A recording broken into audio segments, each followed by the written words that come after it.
Crnogorski bez predrasuda. Piši kao što zboriš, a čitaj kako je napisano. Crnogorski bez predrasuda. Sjedite i sjetite se. Smiri se, ne šerpaj. Crnogorski bez predrasuda.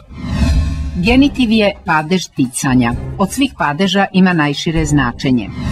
Prisvojni, odnosno posesivni genitiv označava posjednika, to jest predmet kojem nešto pripada, onoga koji nešto posjeduje. Prisvojni genitiv stoji uz imenske riječi koje označavaju posjedovano, na primjer, ovo je sestra moje drugarice. Takav genitiv gotovo po pravilu je dvočlan. Uz imenicu stoji zamjenica, pridjev ili druga imenica. Ako je jednočlan, preobličava se u pridjev, na primjer, prijateljeva sestra i slično. Subjekatski genitiv označava vršioca ili uzročnika radnje, a stoji uz imenske riječi koje tu radnju označavaju. Na primjer, povratak ratnika. Takav genitiv je subjekatski zato što se imenska sintagma sa njim može preoblikovati u rečenicu u kojoj zauzima poziciju subjekta kao na primjer ratnici se vraćaju. Ako je takav genitiv jednočlan, konstrukcija se može preoblikovati u prisvojni pridjev, na primjer ratnikov povratak. Objekatski genitiv označava predmet, to jest objekat radnje i stoji uz imenicu koja označava radnju, na primjer gradnja bolnice.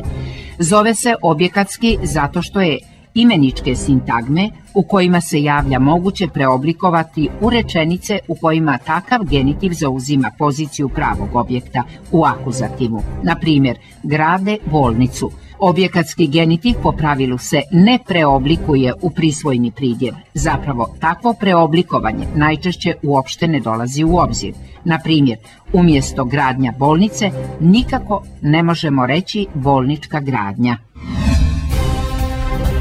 Crnogorski bez predrasuda. Prisvojni, odnosno posesivni genitiv označava posjednika, to jest predmet kojem nešto pripada, onoga koji nešto posjeduje. Na primjer, ovo je sestra moje drugarice, kuća mojeg brata, pjesme Sergeja Jesenjina i sl. Ako je prisvojni genitiv jednočlan, preobličava se u pridjev.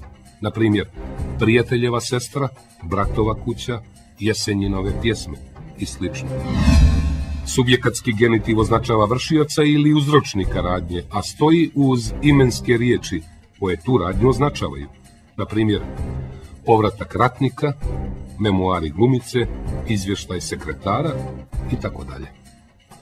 Ako je takav genitiv jednočlan, konstrukcija se može preoblikovati u prisvojni pridjev.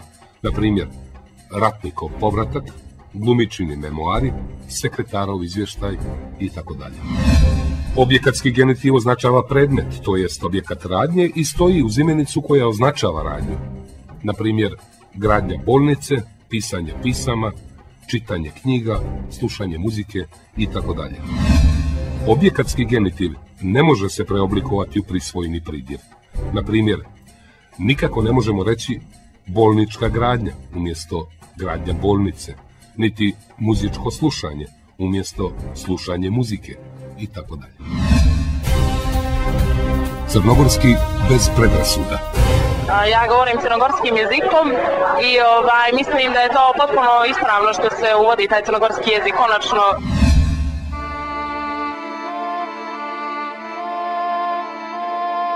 Rektor Univerziteta Crne Gore Predrag Miranović kaže da će se u ime te institucije truditi da da priliku crnogorskom pravopisu da zaživi. Miranović podržava to što je jezik nazvan crnogorskim, iako smatra da se u Crnoj Gori, Srbiji, Hrvatskoj, Bosni i Hercegovini govori jednim jezikom. Pošto je svaka država i svaki narod nakon raspada Jugoslavije zadržao za sebe pravo da taj jedan jezik nazove onako kako on misli da je najprirodnije, ne znam zašto bi se to i samoj Crnoj Gori usporavalo i potpuno je prirodno da i Crna Gora jezik ovaj kojim pričama nazove svojim imenom. To je jedna stvar. Druga stvar, što se tiče pravopisa, ja sam tu u dvostrukoj ulozi, znači prvo ulozi čelnika jedne državne institucije koja je dužna da maksimalno pomogne da se oni zakoni, akti i pravila koje sama država donese, da ih sprovede u djelo i ja ću se kao rektor državnog univerziteta maksimalno truditi da dam priliku novom crnogorskom pravopisu da zaživi. S jedne strane, S druge strane, ne možete očekivati vjerovatno od ljudi koji su jezik naučili ne u školi, nego i prije škole, da u svom govoru i u svom pisanju nešto bitno promijene. Crnogorski bez predrasuda. Naravno da govorim crnogorskim jezikom jer živim u državi koja se zove Crna Gora i u kojoj apsolutno moraju da se poštuju svi državni simboli.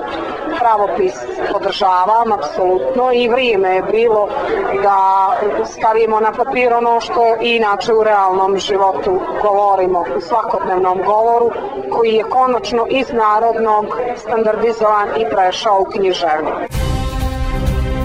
Crnogorski bez predrasuda. Piši kao što zboriš, a čitaj kako je napisano. Crnogorski bez predrasuda. Sjedite i sjetite se. Smiri se, ne šerpaj. Crnogorski bez predrasuda.